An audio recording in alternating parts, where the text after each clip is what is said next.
So good afternoon, everyone. Happy Monday. This is Audrey Russo. So glad all of you can join us today.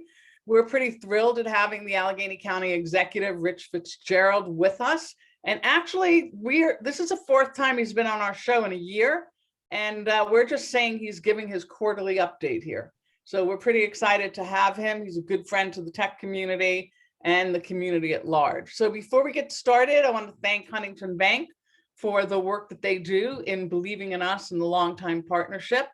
Jonathan Kirsting's with us today, and he's a deep partner with Huntington Bank on all things telling stories and highlighting the region and our member companies. He's Vice President of Marketing and Media. Also want to thank AT&T for our partners on public policy. They have been, supporting us in the work that we're doing, making sure that all things related to government, related to advocacy and public policy are highlighted. And anything that is meaningful and important to the tech sector, we partner on to make sure that we're moving ahead. Southwestern Pennsylvania needs to be a place that continues to have innovation thrive. 40 by 80, that's the longitude and latitude of Pittsburgh, and that's our wholly owned subsidiary of the Tech Council. It's our 501c3, our charitable arm. You're going to hear a lot more in terms of the work we're doing in apprenticeships, as well as the work that we've been doing on entrepreneurism and supporting women as well. So we have a website for that if you want to join. So we've muted your microphones, and we've also asked you that this is not an opportunity to sell your wares. This is an opportunity to focus on our guest. And on that note, I am bringing to the forefront County Exec Rich Fitzgerald, and I like to say that this is his quarterly update. He is the most frequent guest on our show, which means number 4. So really appreciate in times like these, we have so much to catch up on. So I just want to first of all thank you, Rich, for being with us, and thank you for the work that you've done in particular over this last year plus. It's been intense, to say the least. So we want to get an update. We want to get an update on the state of the county, and maybe start with an update on the pandemic. Since you oversee the health department, you have been living this each and every day for at least 13 months. And let's talk a little bit about our progress in Allegheny County. We've been slightly ahead of the rest of the country. And, how are we doing? You can take it from the top. Well, I think, doing as well as can be expected. We are concerned, again, a little bit about some of the case numbers that are going up. But the good news is those case numbers seem to be going up among young, healthy people, as opposed to early in the pandemic and even through December, January, February, where it was still people over the age of 65 who were contracting the disease, and then the seriousness, fatalities, et cetera, that came about with it. The flip side of that is, and the governor who was in town last week, Governor Wolf, said we're now in a race. The race is between the vaccine, getting into as many people's arms as we can, versus the cases. And the good news is we in Allegheny County are now close to 800,000 vaccinations in arms that have occurred. That means almost 300,000 people have been vaccinated, and another 200,000, almost 250,000 people have had at least one shot. And to put those numbers, and I know with the tech folks, we got people are numbers people. We roughly have about 1 million adults in Allegheny County. To reach what the CDC and others call herd immunity, you'd like to be between 70 and 90% of people being vaccinated. So if we take the middle there and say 80%, that would be about 800,000 adults who will need to be vaccinated, which is each gets 2 shots, 1.6 million shots in arms. We're halfway there. We're about 800,000 shots in arms right now. We did 50,000 shots, a little over 50,000 over the weekend. As more and more vaccine is available, more people are able to get it. The other announcement that just came out in the last couple of hours was that the governor has said everybody is now eligible. There's no more 1A, 1B, 1C, or you a frontline worker? Do you work here? Do you work there? Everybody now is eligible to get a vaccine. And that is really, really good news. So that's not to say everybody's going to get one tomorrow, but the supply which is opening up at our local pharmacies, at AHN, at UPMC, at the county health department, and all the different clinics that are out there. We're seeing more and more folks who are getting them. I've been to a dozen or more clinics over the last month. It is one of the most inspiring type of things you ever want to see. People are so happy when they show up at one of the vaccine clinics. The folks that are checking them in, the folks that are parking the cars, the folks that are putting the shots in arms, they're so enthusiastic and so helpful to the folks who are getting those vaccines. You can tell they know they are giving people freedom and literally saving people's lives. So this has really been to see this go out across all kind of neighborhoods and all kind of places in the county has been very heartwarming.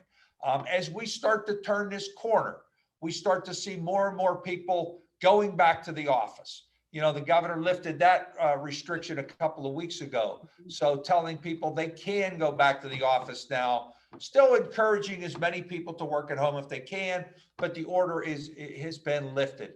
And I can tell you from the county standpoint, when it comes to our activities this summer, we're planning on opening up. Our pools are going to be opened up. They weren't last summer. Our concert series in Heartwood Acres and in South Park on Sunday nights and Friday night concerts are going to open up again this summer. Our activities in the park, sports and exercise and other activities are also going to open up in the park. So we're seeing more and more folks getting back to normal. The Pirates now opening day the other day. Again, not full capacity, but people for the first time returning to the baseball parks. The Penguins have now had folks in PPG Paints Arena. The theaters are now opening up again. So we are slowly getting to that point where, you know, folks are opening up. The other thing that has happened is, as Dr. Fauci and Dr. Bogan and others have said, if everyone in your office has been vaccinated and they're beyond that 2-week period, and you're in a meeting with 5 or 6 people, you can all take your masks off because now if everybody's been protected, it's not going to spread. So again, we're starting to see this slowly opening up of activities that's occurring. I feel, again, very bullish. I've said this at the last number that I've been in front of you about our economic prospects for the future.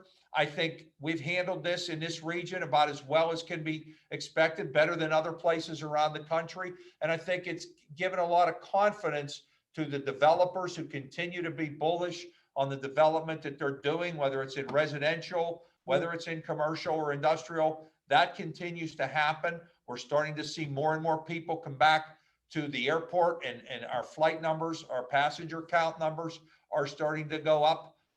You saw that the president came here a couple of weeks ago talking about his infrastructure plan and was very excited about the fact that we in Pittsburgh are going to be the first airport to do a major construction project post-pandemic. So again, that's something we can be proud of. That project continues to move forward. The bus rapid transit connection between downtown and Oakland, again, that is continuing to move forward. So we see a lot of progress that's happening here. Again, a lot of the folks in the tech community have continued to figure out how to operate through this pandemic, making the adjustments that they've needed to make. And now we'll be making the adjustments as, again, we probably slowly open up, and maybe some places faster than others. I don't think it's going to be an on-off switch. I think it'll be more like a dimmer switch where people feel more comfortable going to a restaurant, feel more comfortable going to a concert venue or a show or a sporting event or what have you. So I think we're starting to get to that point. The one thing I would encourage the folks on this call is young people who are now eligible to get that vaccine. We want them to get that vaccine. We just feel the more people we can get vaccinated, the more we can get back to normal in a better time frame. So we've seen almost 80% of the over 65 population has already been vaccinated, at least with one shot. So I think we've done a pretty good job of convincing and protecting folks in that most vulnerable of population. But now we've got to obviously change that and get their kids and grandkids to get the vaccine as well. So let me open it up to any questions people might have. Yeah, it's great. Let's just jump to one question and then we'll open it up for some other questions. You mentioned that the president was here and we've seen the launch, of this new administration at the federal level. How is the state of our partnership with the federal government today? And can you talk about the impact of the recent federal stimulus package on the county? Well, I'll talk about the stimulus package, the ARP, as they call it, the American Rescue Plan.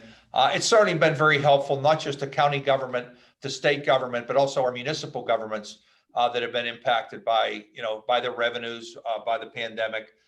That'll be very helpful and also obviously for the businesses that have been affected, particularly those that have been most affected in the hospitality industry and our restaurant business, hotel business, et cetera, have been very, there's no question that the unemployment rate and the job loss in those industries have been higher than they have been across the spectrum.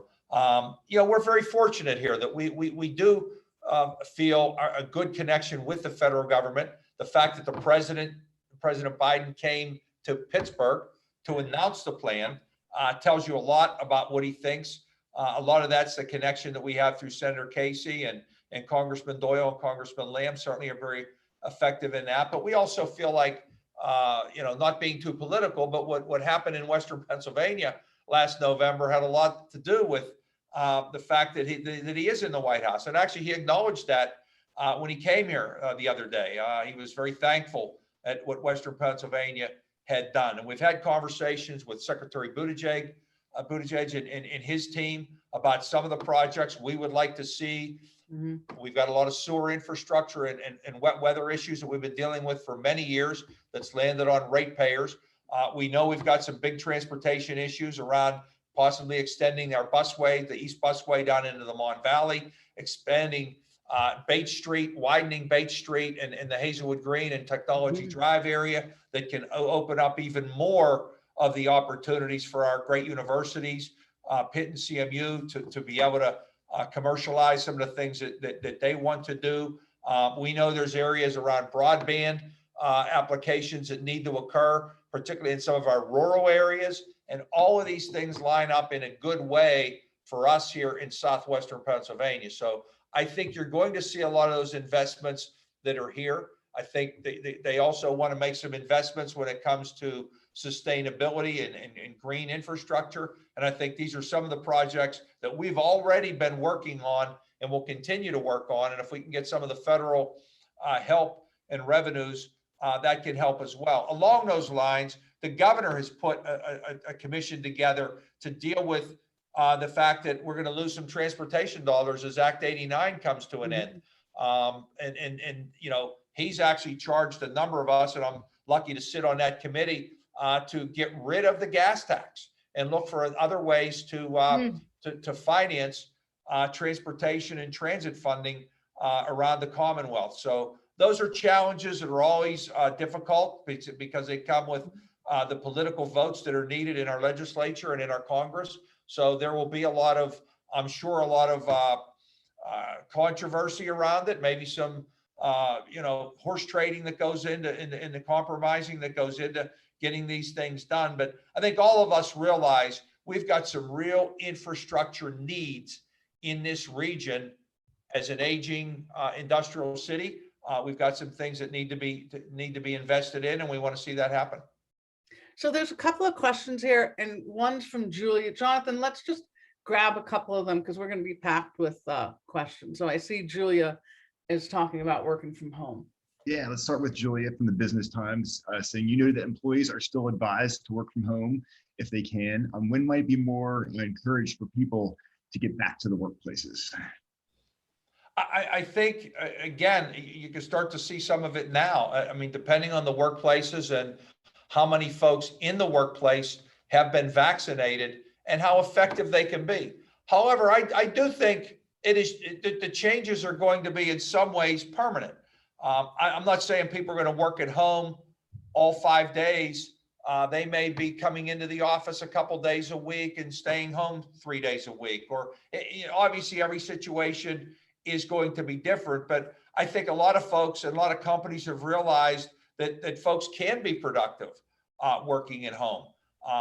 However, to be home all the time and not be in contact with your coworkers and your customers and the folks that you deal with, there's also some limitations there. I know the meetings we've had, it's certainly better when you can do it in person and you have little sidebar conversations that you don't necessarily get to have on Zoom or Teams or Skype or whatever, platform you're using. So, and also when you look at some of our downtown areas, Oakland, the foot traffic that is lessened has also had an impact on our restaurants and the hospitality and cultural amenities. So how that all changes is hard to say. But again, as we get back to what we consider, I guess, a new normal, we're just gonna have to see how that all plays out. Good stuff. And so Chris Hazen wants to know, what are you hearing about the county or companies asking their employees whether or not they've been vaccinated or not? That is going to be, I think, the next question that we have, because you're going to have certain industries in which the vaccination is going to be more critical. We're starting to see that with the cruises, those type of industries, the airline industry, on international flights, and you're going to probably see it more as it comes to domestic flights. You may see it in restaurants and in concert and sporting event venues. Is there going to be a vaccine section where everybody who sits in a certain section at a ball game will show some sort of a vaccine card or an app on their phone, in which all the people sitting around them can feel comfortable that everybody in that section has been vaccinated, that all the employees who interact with the public will be vaccinated, the people who work in a hospital or work in a nursing home. I think you're going to get to those points in which, you've got employers that are going to be concerned about liability. If their employees are coming in contact with folks, patients, et cetera, who aren't vaccinated, what is the ramifications of that? Will insurance carriers want to cover companies along those lines? So I think we're not at that point yet, but you're starting to hear those discussions about vaccine, not necessarily passports, because the president and the governor have kind of said they're not going to do that. But are you going to get to a point where when you show that vaccine card, the fact that you have been vaccinated, will that give you, again, the ability to sit in a certain section in a restaurant or a certain section in a show or a concert venue or a sporting event? How about vaccine mandates being adopted at the state or federal level? Any thoughts on that? I don't think that's going to happen. I really don't. I mean, I just feel like it's going to be the market is probably going to have a lot to do with determining that. I'm actually surprised the percentage of people that still are indicating that they won't get a vaccine. That doesn't seem to have been something in our history. When you go back to things like the smallpox vaccine or the polio vaccine, it was pretty much universal that folks would get it. I'm actually surprised with COVID, the fact that close to 600,000 of our fellow Americans have perished due to this vaccine, due to this virus, that more and more people wouldn't want to take the vaccine. But we'll just have to see how that plays out in the coming months. So are you feeling, and with the amount of vaccines that are actually being disseminated now and the amount of variety of these vaccines, are you seeing in the county any kind of resistance, or are we actually deploying most of the vaccines that come in?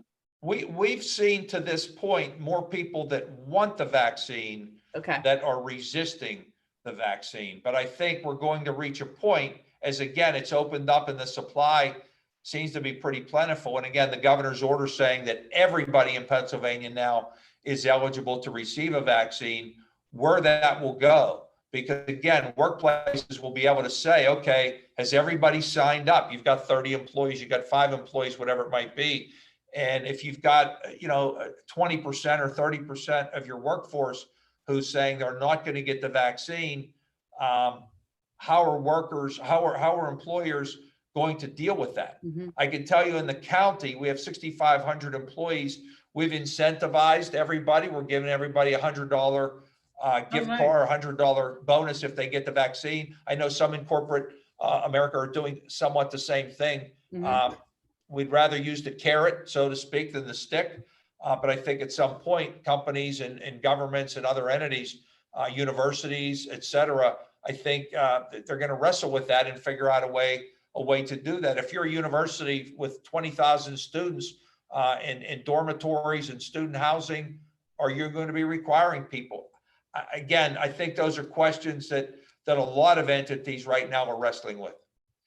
Well, let's switch for a little bit off the vaccine and talk about, we mentioned the infrastructure and the trickle down that hopefully happens here in southwestern Pennsylvania, particularly Allegheny County. You've recruited some great leaders, at the airport. You talked about the airport post-COVID, the first transformation project post-COVID. We also have the Port Authority. So what are some of the exciting additional projects that are underway in those departments? Well, the biggest thing obviously is the bus rapid transit linking through Forbes and Fifth Avenue through Oakland, connecting our great university and our eds and meds facilities into the corporate headquarters of downtown Pittsburgh. That 3 or 4 mile stretch coming through Uptown, which will just alleviate a lot of the congestion, kind of open that up so that we can even more densify what we call the innovation district that so many of our life sciences and tech companies have availed themselves to. So anything we can do to improve transit, we'll get more and more people out of cars and open up more opportunities for folks to do it and improve our environment, improve our air quality by the electrification of the buses, which is what's going to happen on the bus rapid transit. And some of the large, that's already been funded. That has already been funded by the federal government and the state government and locally. So that project is moving forward. Same with the airport. The airport project, as we indicated, is already on the books. That's already moving forward. But some of these newer projects that can also improve transportation, extending the East Busway, which now ends in Swissville and Rankin, the East Busway, which connects through East Liberty, which has become a dynamic job growth area, on through Oakland, which is also, has always been, one of the highest employment centers, and on into downtown Pittsburgh, which downtown and Oakland are the second and third biggest job creators in the Commonwealth, behind downtown Philadelphia. So you've got this density of employment and density of development that continues to go on. And if we can connect the folks on into Braddock and McKeesport and East Pittsburgh and North Braddock and those Mon Valley communities that, quite frankly, have not come back from the deindustrialization that happened in the 80s, the way other areas have, we'll start to see that happen. Hazelwood Green, which we've been working on, the foundations have been putting a lot of money in between Mel and Hines and the Benham Foundation for years, is really ready to start to take off. As far as the investment that's happening there. But we've got to connect for folks to be able to get there. So right now, when you're on the Parkway coming east, you can't get off the Parkway and get onto Hazelwood Green or to Technology Drive. That'll be part of putting a ramp, an off ramp, so that when you're coming east, you can get off. By the same token, when you're coming down Bates Street from University of Pittsburgh, again, you can't get onto the Parkway heading west to head to downtown and on out into the airport. So, and widening of Bates Street. Anybody's tried to get up or down Bates Street at a certain hour of the day knows what a bottleneck that is. So if we can improve the transportation around that area, and that's going to take a lot of investment to do some of the things that I talked about. Again, we open up areas in which job growth is really taking off because of some of the commercial aspects of the research and development that's coming out of UPMC, Pitt, and CMU. So we want to see that continue to happen. Also, the things that we don't see that happen underground every time that it rains, the wet weather overflows that occur and send raw sewage into our rivers. We've been dealing with this consent decree for a decade or more. I know Congressman Doyle said, way back when we were in the consent decree, the deal was the federal government was going to be a partner and the ratepayers were going to be a partner. Well, to date, it's mostly been the ratepayers. who have seen their rates go up because the federal government hasn't been a partner when it comes to funding some of these projects that, again, we don't necessarily see it, but they're happening every time we have a wet weather event. So, the partnership has to go both ways, and we need to see the federal government start to invest in some of our aging infrastructure around our sewers and stormwater lines. So two things. One is how much money is coming from the feds to the county and, from the already adopted stimulus package. And then, maybe we can talk a little bit about clean energy and maybe the hydro focus that we've had. Well, as far as how much money's coming in, we don't know yet. We don't know yet. The president has proposed approximately a $2 trillion, I'll call it a physical infrastructure plan. And it looks like he's also going to have another $1 trillion social or human infrastructure plan around things like pre-K, childcare, things along those lines. That'll all be negotiated in Congress. So I think. But there's a recently passed plan, right? Well, the recently passed plan was not an infrastructure plan. That was strictly to help governments that were having shortfalls with their funding because of COVID. School districts, municipalities, the states, the counties. There was also some funding in place to give people stimulus checks who, have lost their jobs, or, the unemployment was extended. So there weren't really investments in the ARC plan that dealt with roads, bridges, and transit.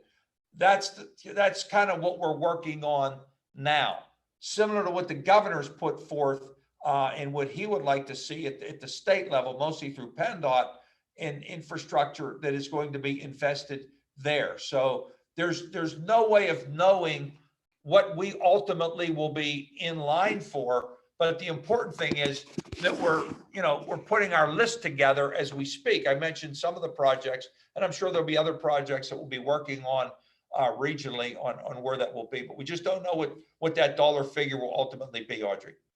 Okay. And then what about clean energy?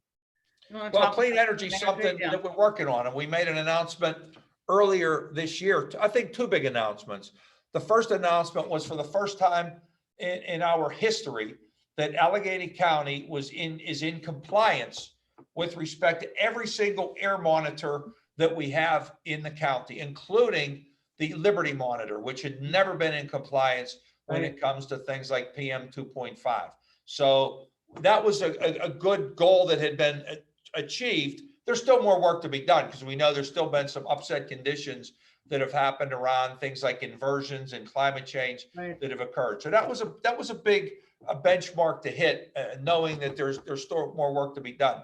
The other big announcement we made is that Allegheny County, in lighting its buildings and heating its buildings and cooling its buildings, is going to be using our rivers to generate the electricity that does that. So we're not going to be using fossil fuels, coal or gas or oil, to be able to run those generators that heat and light the jail and our canes and our county courthouse and the office buildings, our parks, our skating rinks, all the various things that we do in county government. We're going to be building a hydro plant on the Emsworth Lock and Dam on the Ohio River, and using our rivers to turn that generator to light up all of our buildings. When you think about the implications of what that will mean, and that's basically a 35-year commitment that we're making long-term, it's the equivalent of taking 2.6 billion miles that would be driven over that period of time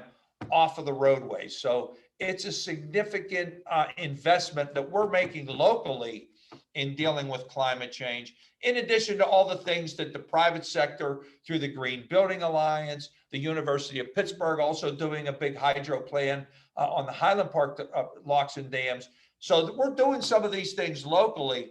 If we get some of this federal money, the infrastructure money that they're talking about, that will also invest in clean energy and in dealing with climate change, that will just add to some of the effects that we're trying to do.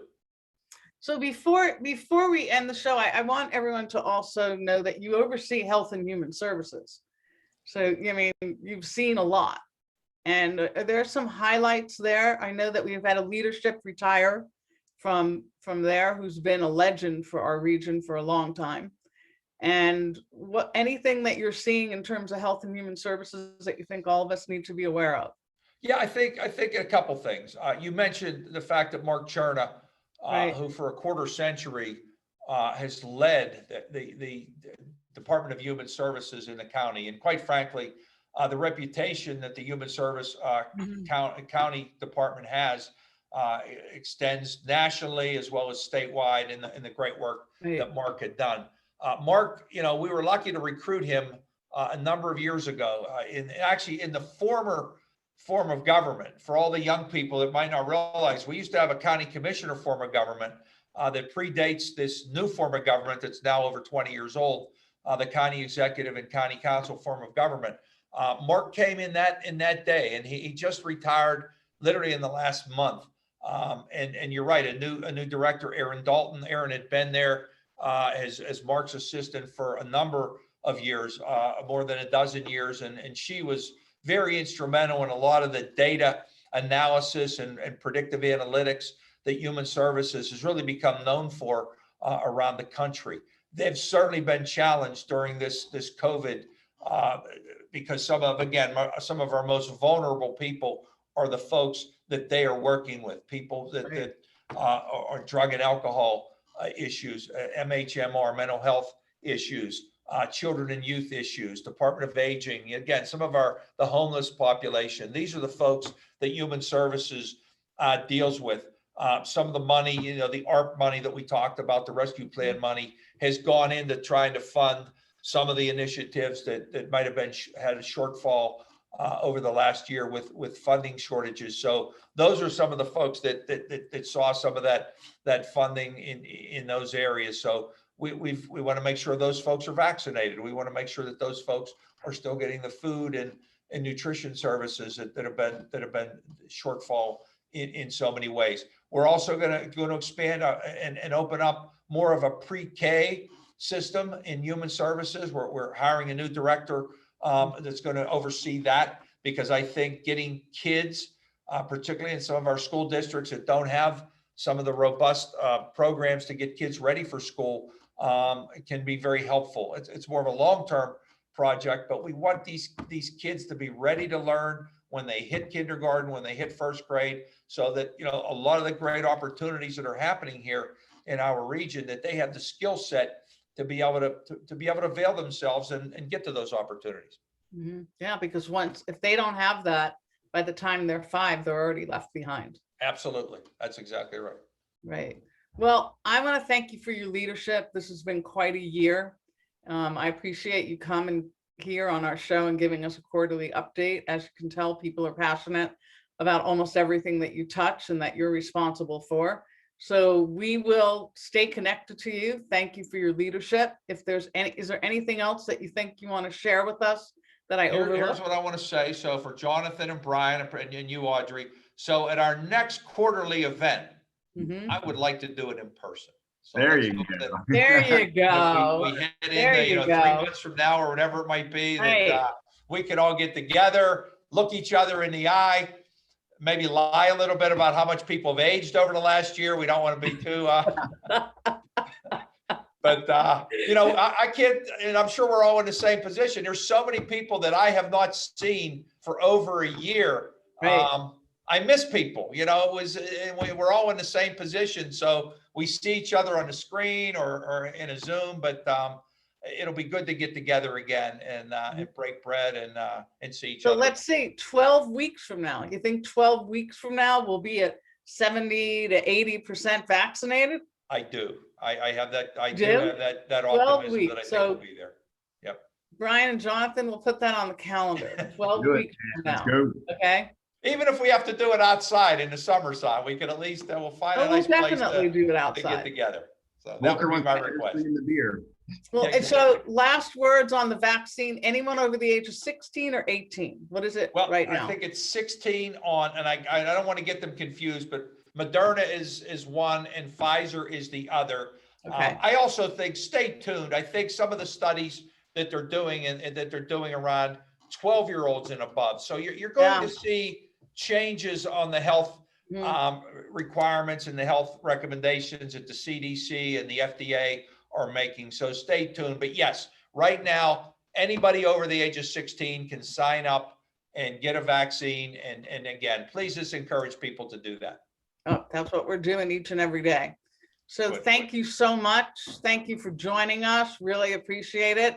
And I know that Brian put out here, the Pitt Vaccine Center is actively testing on younger populations. So hopefully that'll be in play. Thank you for your leadership and your commitment to us.